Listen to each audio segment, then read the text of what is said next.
You're tuned into RBLR, the home of Tampa Bay's RBLR Sports. 4 seconds left. In front. Happy moment. The Tampa Bay Lightning have won the first Stanley Cup.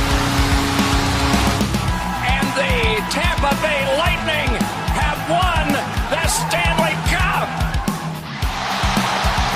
Lightning strikes twice. The Tampa Bay Lightning win their second straight Stanley Cup.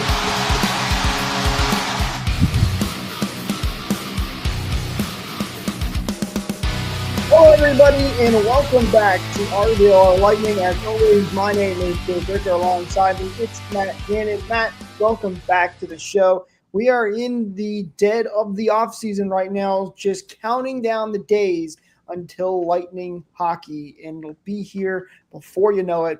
But man, Matt, it can't come soon enough. Before we get into the action-packed episode that we got for you guys today, Matt, first and foremost, how you doing today, my friend? I'm well. I'm hot. Yeah, dog days of the summer. I really wish I was a baseball fan because summers are really hard to get through. I guess, I'm grateful that I'm busiest in the summer with my personal life, but even still, it is hard to get through till football to hold me over until hockey. So, man, I really should start watching some Rays games or something, man, because no sports for me is bad. Have you been over to Steinbrenner Field at all to watch a game? I got to say, I was there once or twice, and it's a lot of fun. I love having the Rays in Tampa. I absolutely love it. And it's a good time checking over one of those games. I'd like to try. Nobody, hates baseball. Like, going to a game in person, it's a good time. Me, a very, very, very casual fan. I heard the vibes there are actually pretty good. So I really might check it out. But they are fantastic. At the same time, man, anytime I can find some peace in the AC, I'll do that. I'm paid to be outside, so my free time, I stay inside. Oh, no. Yeah, well, and that's the one thing about the Rays having in Tampa, since they don't have a proper stadium, they don't have a roof, any of that. There's a reason that the Rays played inside of a dome for so long, right? Because the weather in Florida, this time of year specifically, can get a little bit crazy. Us Floridians are a little used to it, but definitely go recommend checking it out. And you can check out our podcast on the Rays we have over here at RBLR Sports. Those guys do a fantastic job over there. Trade deadline coming up, so be sure to go over there and give them a listen. Highly recommend doing that. But, Matt, let's talk about some Lightning hockey because that's what we're here to do.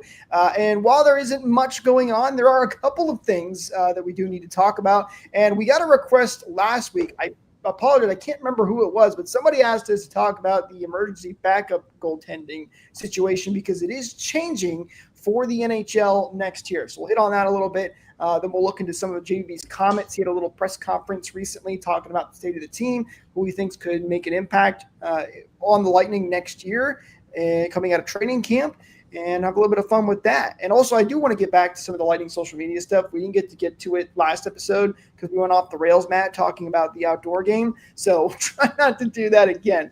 But with that said, let's jump into the emergency backup goaltender situation. So if you don't know, the new CBA is kicking in next year, which is good news because that means we're not going to have a lockout. They've already got it set up. Round of applause. Nice job. I know we always boo Gary Bettman, but, at least this time you got it right. So that was good. But the big thing changing one of the big things changing is how emergency backup goaltenders are going to work. So before, Matt, it was basically you could really just take any random person off the streets for the most part. Now, teams had a person at each arena, and they could play for either side. That's how you got one of the fantastic stories when you had the Zamboni driver playing for the Carolina Hurricanes to beat the Toronto Maple Leafs in one of the best goaltender stories out there of all time. And now it's changing a little bit. With the way it's going to work is every team is going to be employing a specific emergency backup goaltender. So this is a job that you can go get. Every team's going to have one. I believe, if I'm understanding this correctly, and there's not a ton of information out there, though, they're going to travel with the teams. And there's a couple of rules on what guys you can have. For example, they cannot have played an NHL game. They cannot have played in more than 80 professional hockey games. To be honest with you, Matt, I don't know what the marking is for a quote-unquote professional game. I'm assuming that means like AHL, ECHL, other professional European leagues too. Yes, correct. And then they also cannot have played professional hockey in the prior 3 seasons. They have to have another current contract, or cannot have another contractual obligation that would force them the ability to serve as the club's emergency goaltender. And they cannot be on the reserve list or restricted free agent of any other NHL club. So there is some limitations there, but these are the new rules, Matt, for the EBUG. Yeah, I'm sure some of those limitations were still in there. Like you can't have, Nikolai Habibulin just sitting in the stands or something, ready to suit up. Great with that. As cool as that would be, I'm sure they did think about this, years ago when the EBUG situation did come up. But so I'm sure some of those rules definitely were still in place. I'm kind of curious why they're, relitigating this right now. Like I understand there hasn't been another CBA, quite some time. I think they're like 6-year periods or something. So, but still, it just seems like something that could just be a simple rule change and not just in the CBA. I don't know. I'm not a lawyer. That's why I don't take part in any of this, but it's kind of a bummer in my opinion. Going back to the David Ayers, Carolina Hurricanes and Toronto Maple Leafs game in 2019, it was such a good story. It's such, good publicity for the NHL. It was such a unique scenario. All publicity is good publicity. It was an employee of the Toronto Maple Leafs that ended up getting the win against them because he came in net for the Carolina Hurricanes. And again, it's such a rare situation. Why do we have to fix it? Like, I understand there's a bit of a conflict of interest. If you get, let's say it happens with Toronto and Carolina again, if David Ayers went in there because he's a Toronto fan, obviously he's employed by the team and grew up in the Toronto area. What's stopping him from going, oops, I let the puck in. Oops, I let the puck in, for a free win for the Maple Leafs. Of course, pride and ego, you do want to put on a good performance, of course, but at the same time, it depends how big of a fan you are. Like, what would you do in that situation, Jake? If let's say it was game 82, the Lightning. You didn't even need to set the scenario. You know what I'm doing. Oops. Whoops. My bad, guys. I'll try to get the next one. 100%.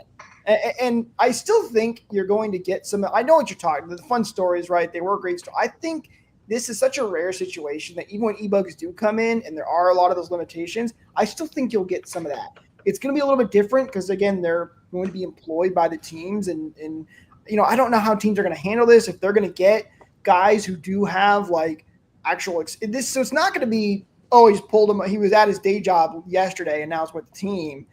They're kind of be moving with the team, traveling with the team. So I think you'll still get some of those stories like, oh, yeah, this guy was a Uber driver in his off time. Now he got employed by the Lightning. Next thing you know, he's into a game. It's just not – he was working at his day job yesterday because now their day jobs are working with the teams. I'll tell you this. Heck, I might go buy some pads and go start practicing on the local rinks because if I see this job posting, I'd like to apply for it because that is a fantastic job. Now, I don't think they're getting paid much, but still, I'm all over that. Well, I know the current EBUGs, we had one suit up, and just, stay on the bench last year for one game. I'm forgetting his name, but he was on the bench ready to go if Vazzy or Johansson, whoever was in net, got injured, God forbid. Didn't happen, thank the Lord. But they only get maybe $100 or something. And you do get season tickets. You get 41 home games and however many playoff games if that happens. But if you're traveling with the team, you do have to give up a good chunk of your life. It's hard on the players being away from their family. I would hope it's more than a couple $100 if you do have to sign that dotted line. That's what our goalie did. You get, let's call it $300 or something. I would hope that it's some sort of a semi-livable salary because you do have, if you are going to be traveling with the team, that is giving up a lot instead of just showing up to Amalie Arena and maybe having your pads there. You are going on the road trip, so I'd hope there's some better compensation than a high five and a hot dog. Hey, I'll take a high five and a hot dog from Nikita Kucherov. I'm all over that. But no, I do think that's the situation because, again, they're employed by the team, and I'm assuming that means that you can do other things. So, this is more of an actual, they can – I don't know, take shots during practice or something like that. They can help sharpen the skate. I don't know what the actual jobs are going to look like. And this is going to be a feeling out process, right? With all these teams and how this is going to work. I'm sure there's going to be a lot of changes. They have a year to figure this all out. So it's going to be a little weird, but at the end of the day, it doesn't really mean too much. I think you'll still get some fun opportunities. We'll definitely keep an eye on it, on what the Lightning are going to do and what EBUG they end up employing, because I'm sure somebody will find out and we'll know once that information does become available. But yeah, I just want to do it. I think it'd be such a fun job to have, to be an EBUG. I'd take it. Now, luckily for the Lightning, they have not run into a lot of those situations. We've been very blessed when it comes to goaltenders. You know, Andre Vasilevsky, Ben Bishop, Nikolai Khabibulin. The Lightning actually have had a really good streak of goaltenders, now that I think about it, for a while. Really since Khabibulin, I would say. Now, before that, gets a little more messy the way the Lightning goaltenders work. But really since Nikolai Khabibulin, they have had a real set number one that's played consistently. Yeah, we've had a good streak of goalies, you know, Khabibulin, Bishop, now Vazzy, but we still don't have enough really for a Mount Rushmore. Like, who would be the best choice to put at number 4 for the Lightning on the Mount Rushmore for the goalies we've had? Because it's the 3 obvious ones and then bunch of guys. So your 3 obvious, I'm assuming, are Vasilevsky, Ben Bishop, and Nikolai Khabibulin? Yeah. Like, who else could you even put on the Mount Rushmore? Mike Smith? Darren Pupa?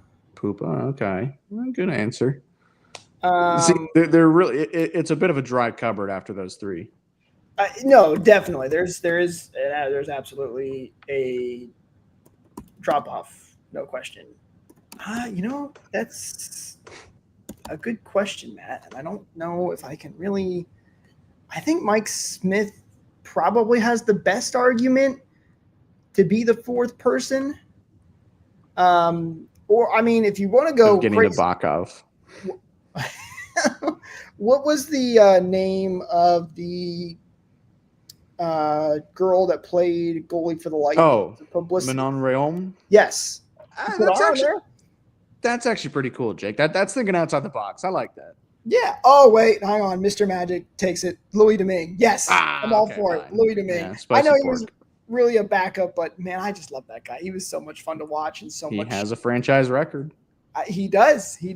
That's a great point. I like Louis Domingue. But, yeah, there's a couple of – but you're absolutely right in the sense of there's not been a 4th true big goaltender. And hopefully that next one after Vasilevsky we will get, and then we'll have a more solid answer on who that Mount Rushmore could be. Also, Eureka is firing off some things in the back end here. You guys can't see this. He said Dwayne Rollison. Absolutely not. I'm going to deny that one. But we'll see who the next goaltender is for the Lightning. Peter Budaj. Peter Budaj. Yeah. Well, that's the other thing with the goaltender. Matt, we are so good at just going off the rails. I know. It's great. Episodes. The backup goaltender situation for the Lightning. Like, the Lightning went from having kind of 2 goaltenders, none of them were ever really that good to take fully on the reins, to having that guy, but could never figure the backup situation. Because the revolving door of backup goaltenders that we've had over the past, 5-6 years now, it's been a lot. They really haven't had solid backup goaltenders. So they kind of flip-flop there a little bit. I mean, I thought Brian Elliott was pretty solid. Like, at least the first year he was with us. Curtis McElhaney kind of had the easiest job in the world. Peter Budaj was. We have not kept a backup goaltender for more than 2 years? 2 years, 3 max. Like, I think Johansson might be the longest in a while, because he's played the last 2 years with us, and he signed another 2 years if he lives out the length of this contract. Exactly. So it's been a revolving door of backup goaltenders that we have. So it's an interesting goaltender situation. Luckily, again, having to worry about it because you got guys like Andre Vasilevsky that just kind of dominate and control what's going on. It's so true. I'm sure you've seen it, Jake. The meme. It's like dudes can just sit down and name random, C-tier sports players for hours and have a good time, and we're doing that with backup goal. It's true. We really It's can. so true.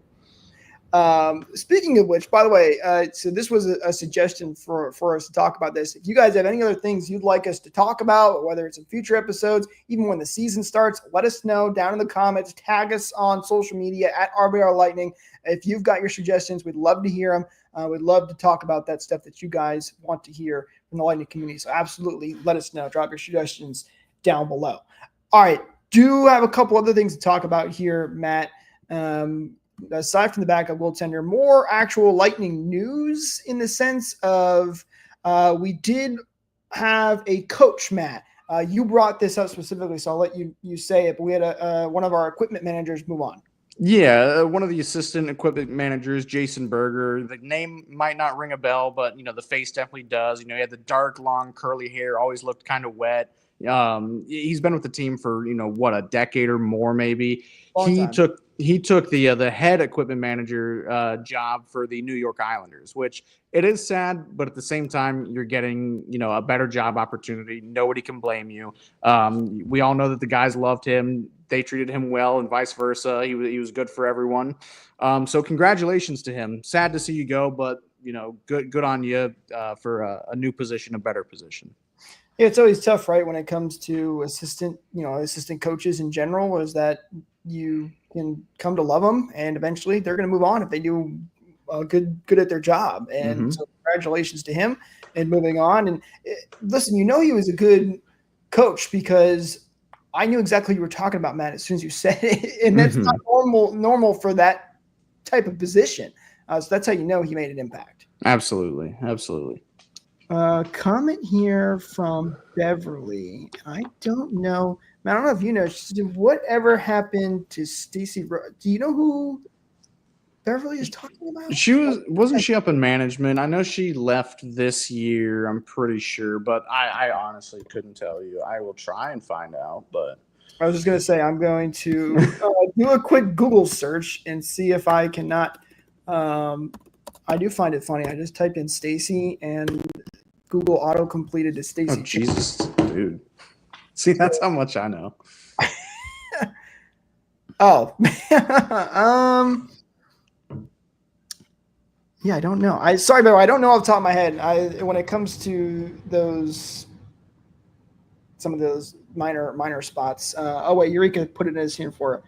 12 seasons Tampa Bay Lightning, 24 as 6 as general manager. Director of player development was promoted on May 6th. So I believe, he's no longer with the team. Okay. I don't know where he is now, but no longer with the team. And he's with the Lightning with a long time. How do we not know him, Matt? Over 12 seasons. And worked with the Crunch as well. We're just nerds at the end of the day, Jake. We're not full-on analysts, so that's the caveat I'll give myself. Producer Eureka says nobody has picked him up yet. Well, I'm sure that's kind of surprising for a guy that's spent that long in an organization like this. Not to Eureka said maybe an EBUG. Yeah.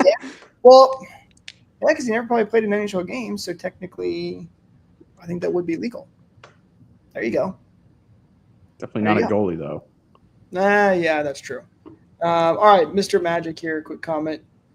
Give us your lineup predictions, opening night guys you would like to see make the roster. All right, we'll have some fun with that real quick. So one thing JBB did talk about in a recent press conference is he mentioned Jack Finley's name and said that he's the guy that the Lightning are kind of keeping an eye out that could make an impact right out of training camp. And I would be excited to see him actually get a run here. He's played in one game with the Tampa Bay Lightning and was a +1 in that game. So you have that. And he's been doing pretty solid down in the AHL. Last year with the Crunch, 40 games, 14 goals, 14 assists for 28 points and was a +11. So he's definitely a guy that can make an impact. Basically, the way I see it, Matt, we'll see if you agree with me here, is I think the Lightning lineup is pretty set. Of course, you got your top 6, Gensel, Point, Kucherov, Hagel, Cirelli, Bjorkstrand, and then Gord, Paul, and Gonsalves. I think those guys are obviously all locked in. Those are your main guys. They're not going anywhere. And then you have the fourth line basically on offense where you can have some changes. Gergensons and Geeky are more than likely going to be in the lineup, I would assume. And then it's really that last spot, at least at the forward core, when it comes to who it could be. There's Holmberg. There's Finley. If he does well at a training camp, I wouldn't mind seeing that. And then there's the guy that they signed from Philadelphia, the former first-round pick. Whose name Jacob Peltier. Peltier, yes.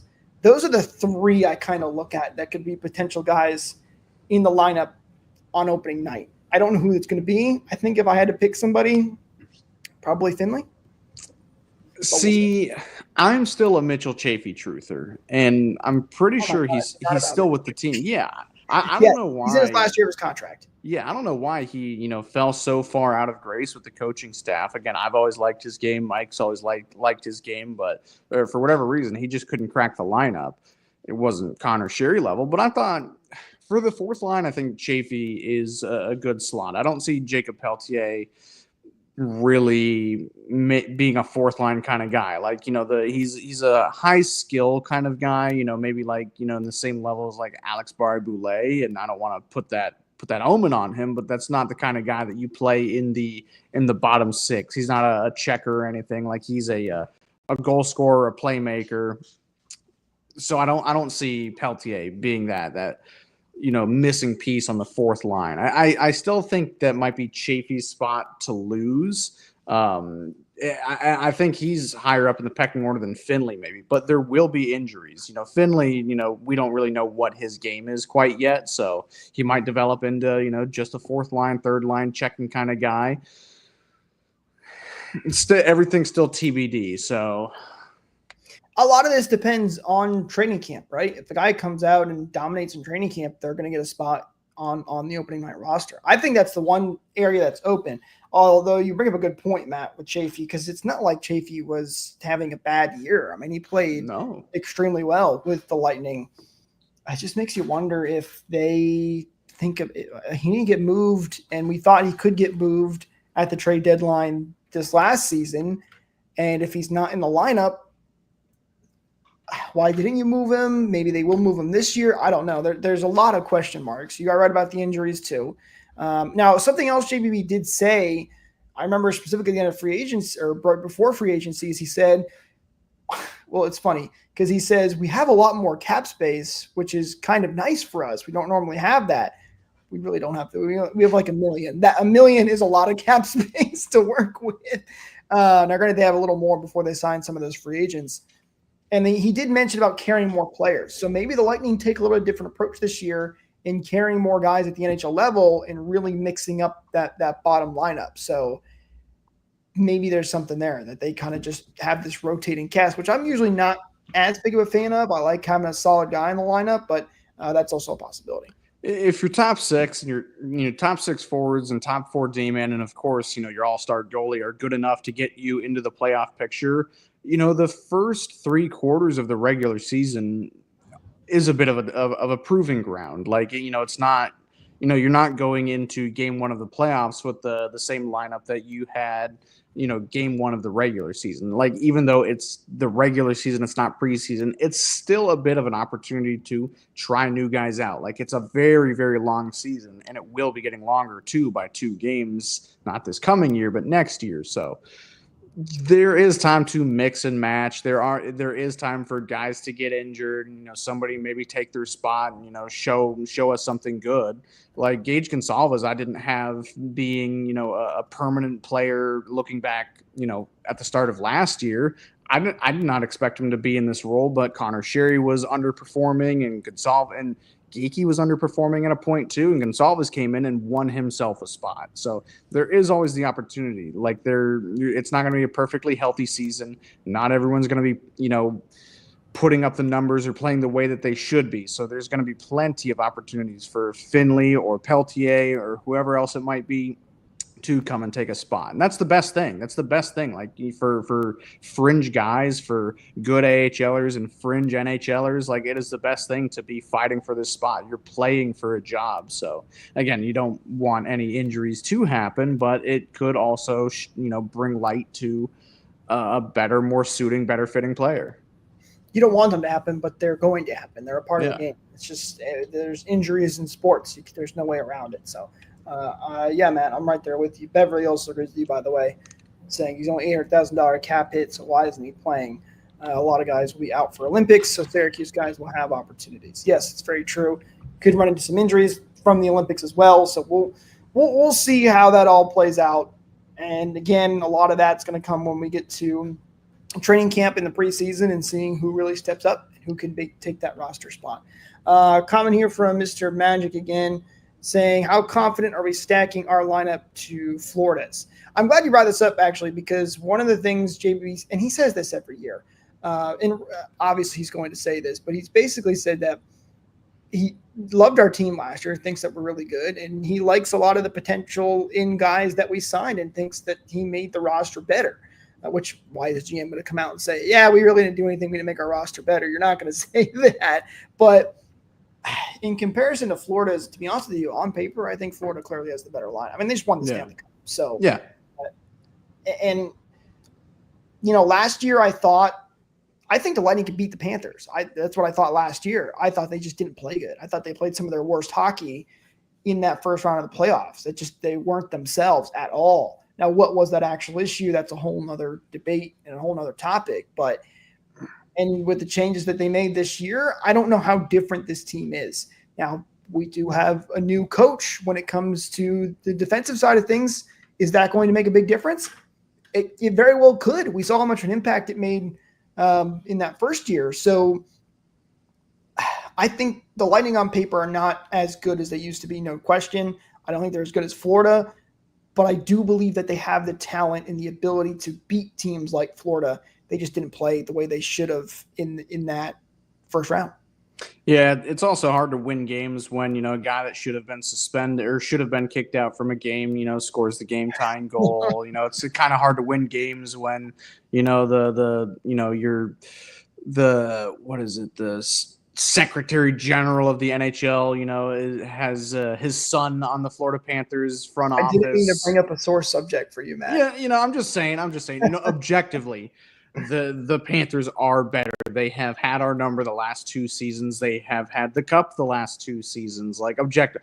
I'm just saying it could have been a bit of a longer series, probably the same outcome. I wish it would have been called a little more fairly. But yes, it's going to be very hard to put these two teams together and see a bit of a different outcome, even with my saltiness and biasness. Like, it's going to be hard for the Lightning to overcome the Panthers. What I'm hoping for is that somebody else in the Atlantic or the East, maybe the Hurricanes, maybe the Leafs or something, just puts a stop to this dynasty real quick. And then maybe next year when we get Connor McDavid, we can turn the tides again. So, which, if you missed it, by the way, and if you missed it, why are you not liking, subscribing, ring that bell for notifications so you don't miss out on those episodes?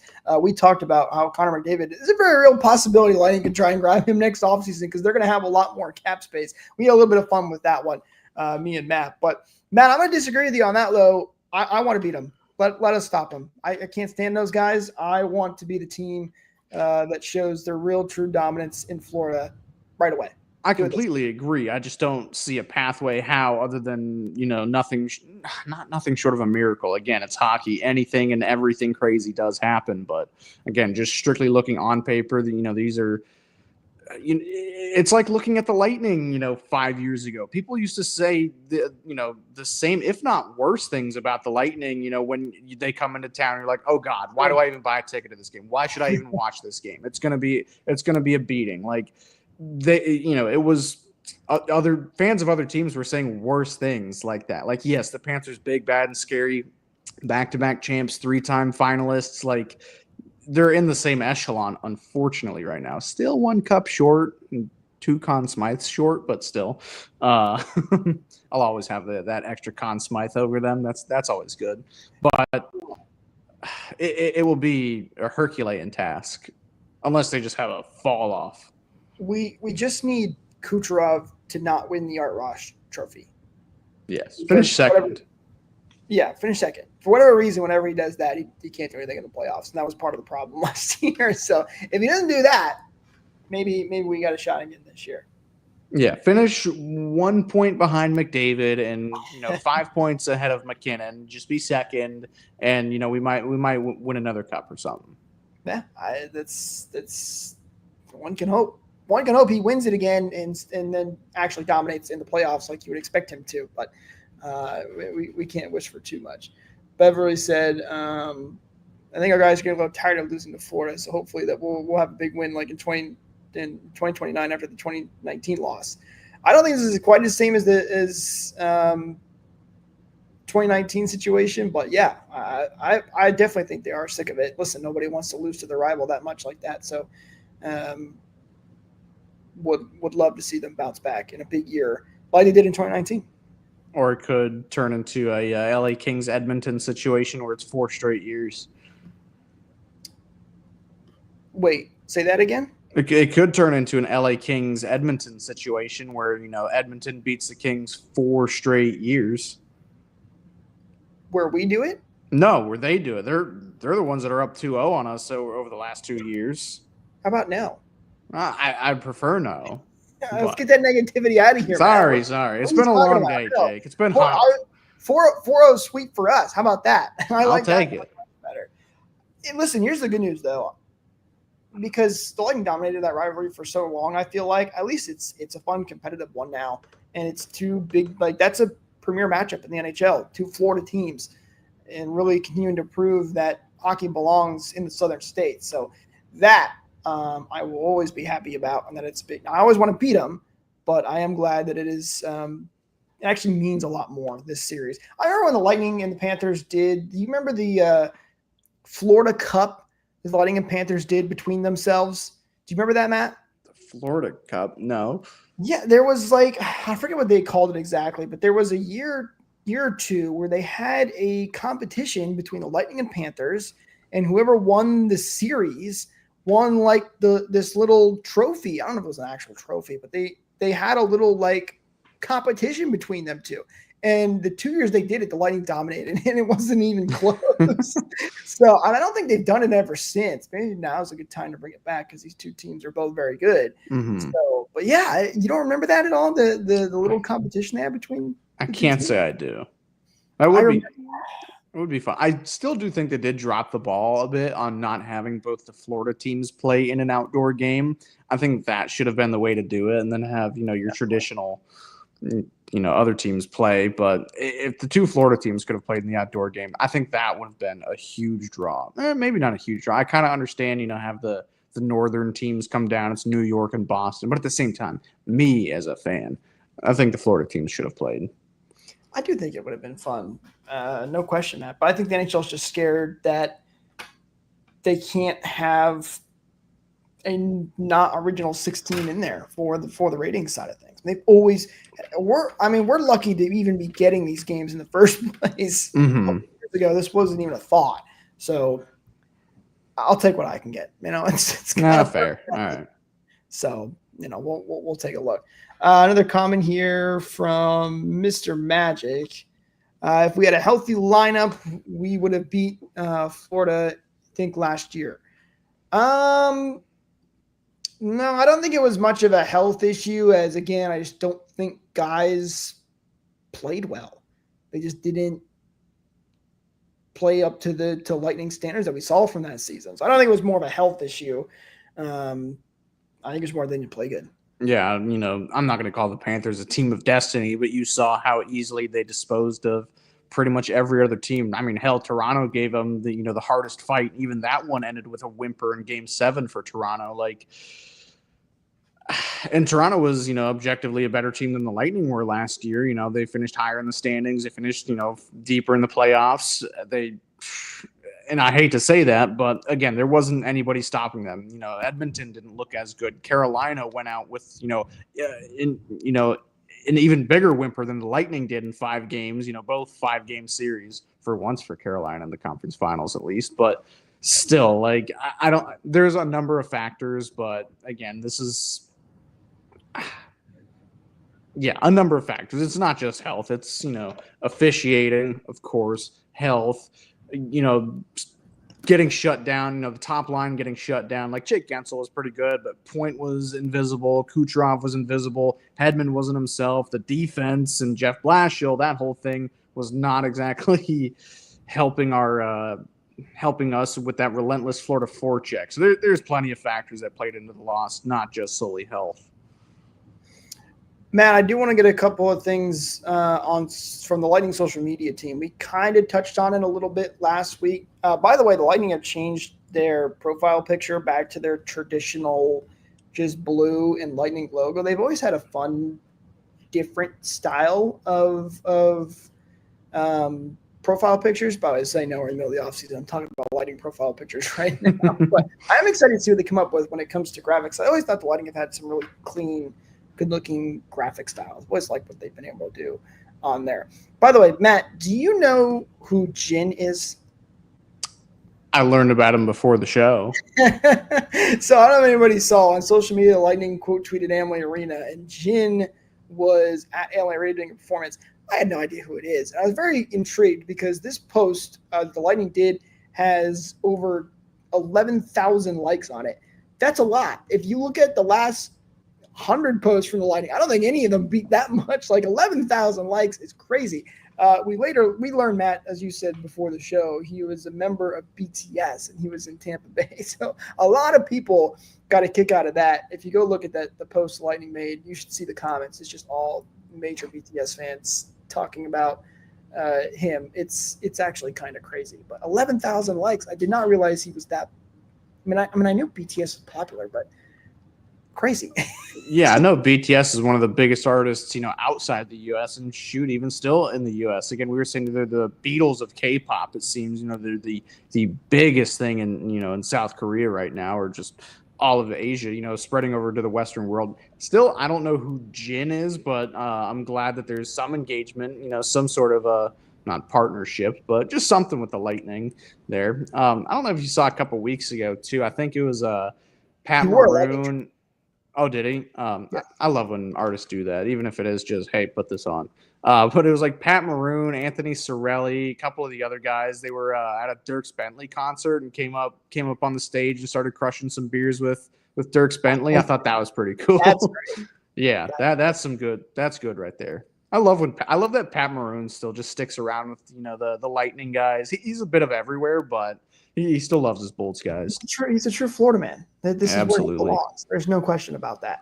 By the way, we have to wish a belated happy birthday to Andre Vasilevsky. Oh, yeah. He had his birthday. So happy birthday to him. 31 years old is Andre Vasilevsky and still the best goaltender in the NHL. You can argue a wall about that one. There's no Why would question. he argue himself? Oh, okay. God, well played, Matt. No, that was good. I love it. But yeah, it's happy birthday to Andre Vasilevsky. Excited to see what he can do. And I don't think there's any slowing him down right now. By the way, Matt, you know what's a great birthday present if you're looking for one? Oh, do tell. If you head over to shop.rblrsports.com and check out the awesome Lightning, Rays, Bucks, Rowdies, Teams Bar merch that we got over there for you guys. And the best part is you can use code BOLTS to get 10% off your order. So be sure to go check it out. We got some awesome, amazing stuff over there. Don't forget to follow us on social media at RBLR Sports. Links, as always, are in the description. So be sure to go check that out. Again, a lot of other great podcasts on the RBLR side of things. Rays, Bucks, Rowdies, Sun, all the great fun stuff that's going on right now, especially the Rays with them in full season form. And as we count down the days to getting back to the full Lightning season, of course, as we get closer, we'll have more and more to talk about as training camp kicks up. Don't worry, though. Make sure you like and subscribe, ring that bell, because we're going to have some more content coming your way. Even during the offseason, we'll take a look at maybe some player grades a little bit. Matt, I know you're really wanting to do my mind just trivia show. Yes, so we're gonna work on something and see what we can't do. But let us know if you guys would love to see that. And don't forget to drop your comments down below. Love to hear what you guys have to say. But that's gonna do it for us in this episode. Thank you so much to everybody tuning in. With that said, we'll see you in the next one. Go Bolts.